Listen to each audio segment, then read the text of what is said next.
السلام علیکم ورحمۃ اللہ وبرکاتہ۔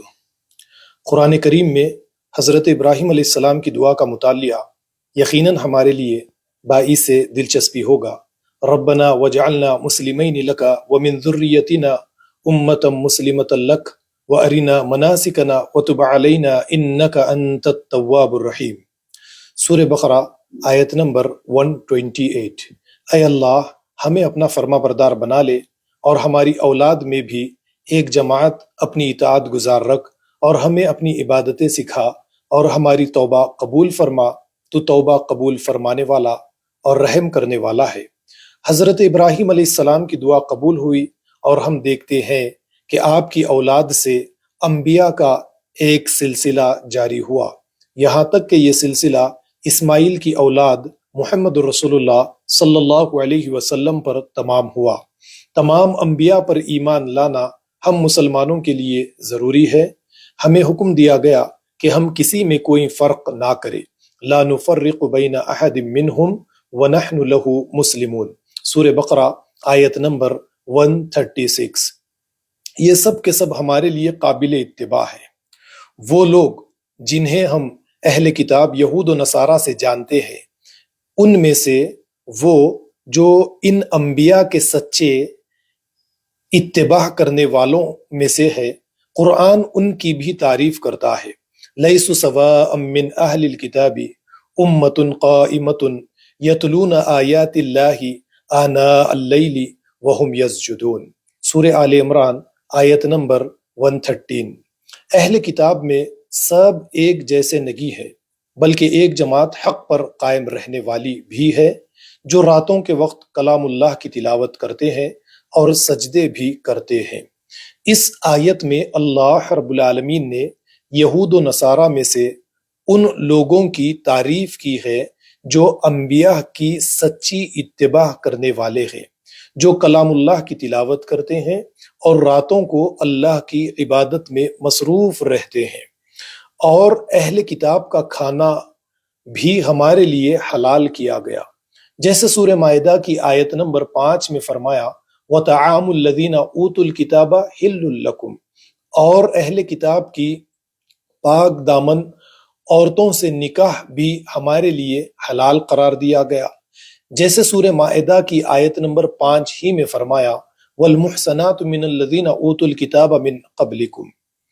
اور سورہ حج کی آیت نمبر 40 میں مزید اللہ رب العالمین نے فرمایا وَلَوْلَا دَفْعُ اللَّهِ النَّاسَ بَعْضَهُمْ بِبَعْضٍ لَهُدِّمَتْ صَوَامِعُ وَبِيَعٌ وَصَلَوَاتٌ وَمَسَاجِدُ يُذْكَرُ فِيهَا اسْمُ اللَّهِ كَثِيرًا۔ اللہ تعالی لوگوں کو آپس میں ایک دوسرے سے نہ ہٹاتے رہتا تو عبادت خانے اور گرجے، مسجدیں اور یہودیوں کے معبد ڈھا دیے جاتے، جہاں اللہ کا نام کثرت سے لیا جاتا ہے۔ مسجدوں کے ساتھ ساتھ خانقاہوں، چرچ اور یہودیوں کی عبادت گاہوں کا تذکرہ کر کے یہ کہا گیا کہ ان میں کثرت سے اللہ کا نام لیا جاتا ہے، کثرت سے اللہ کا ذکر کیا جاتا ہے۔ مسلمانوں کو اہل کتاب کی عبادت گاہوں کو احترام کی نظر سے دیکھنے کی تعلیم دی گئی، اور اہل کتاب سے سماجی اور معاشرتی رشتوں کی اجازت دی گئی، ان کی عورتوں سے نکاح کی اجازت دی گئی، ان کا کھانا ہمارے لیے حلال قرار دیا گیا۔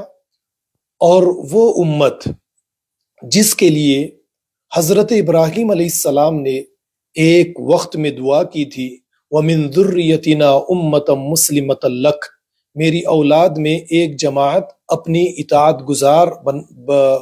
گزار رکھ، یہ دعا حضرت ابراہیم علیہ السلام نے ہمارے لیے کی تھی۔ لیکن افسوس، وہ امت جس کے لیے حضرت ابراہیم علیہ السلام نے دعا کی تھی، وہ امت فرقوں میں کیسے تقسیم ہو گئی۔ فرقوں کے نام پر مسجدوں کو جلانا، ڈھانا، مسجدوں کو ایک دوسرے کے لیے بند کرنا، ایک کا ذبیحہ دوسرے کے لیے حرام ٹھہرانا، ایک کا کھانا دوسرے کے لیے حرام کرنا، ایک دوسرے کے لیے عورتوں کے نکاح کو حرام قرار دینا، یہ آج عام سی باتیں مسلمانوں میں ہو چکی ہے۔ آخر یہ کیسے ممکن ہوا کہ محمد رسول اللہ صلی اللہ علیہ وسلم کے ماننے والوں نے فرقہ پرستی کو خوشی خوشی قبول کر لیا؟ اب ان کے یہاں دین داری نام ہے صرف فرقہ پرستی کا۔ سابقہ اہل ایمان یعنی یہود و نصارہ کی ذہنی معراج یہ تھی کہ جنت میں اگر کسی کو جگہ محفوظ کرنی ہو تو وہ یہودی بن جائے یا عیسائی بن جائے۔ وَقَالُوا كُونُوا هُودًا أَوْ نَصَارَىٰ تَهْتَدُوا، یعنی یہودی بن جاؤ یا عیسائی بن جاؤ، ہدایت پاؤ گے۔ آج ہمارے یہاں بھی سابقہ اہل ایمان یعنی یہود و نصارہ کی طرح جس کو جنت میں اپنے لیے جگہ بنانی ہو وہ کسی فرقے سے جڑ جائے اور دوسرے تمام فرقوں کو کافر خارجی قرار دے، ان کی عبادت گاہوں کو مسجد زرار کا نام دے، ان کی نمازوں کو باطل ثابت کرے، ان کی دیگر عبادات کا انکار کرے۔ قرآن کریم کا ایک معمولی طالب علم بھی اس حقیقت سے واقف ہے کہ حضرت آدم سے لے کر محمد صلی اللہ علیہ وسلم تک اس دنیا میں انبیاء کے ذریعے انسانوں کو جس بات کی طرف بلایا جاتا رہا ہے وہ خدا کے آگے غیر مشروط سپردگی کی دعوت ہے جسے ہم اسلام سے موسوم کرتے ہیں۔ اللہ رب العالمین نے فرمایا کونو ربانیین، اللہ والے بنو، صبغت اللہ ومن احسن من اللہ صبغہ، اللہ کا رنگ اختیار کرو، اللہ کے رنگ سے اچھا کوئی اور رنگ نہیں ہو سکتا۔